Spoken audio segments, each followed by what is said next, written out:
ready! GMA Weather, serbisyong totoo ng GMA News. Malisangan sa umaga pero may ulan sa hapon at gabi. Yan ang inaasahang panahon sa Metro Manila bukas.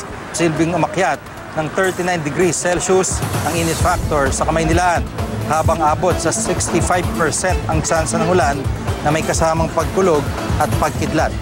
Maga pa lang, bukas ay makakaranas ng ulan ang Southern Luzon, ilang panig ng Central Luzon, maging ang buong Visayas at ilang panig ng Mindanao, base sa rainfall forecast ng Metro Weather. Mga panandaliang ulan naman o kay local thunderstorm ang asahan sa iba pang bahagi ng bansa.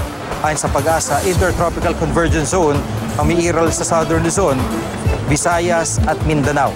Yan ang latest mula sa GMA Weather. Magplano para sigurado I am ready. Serbisyong totoo ng GMA News.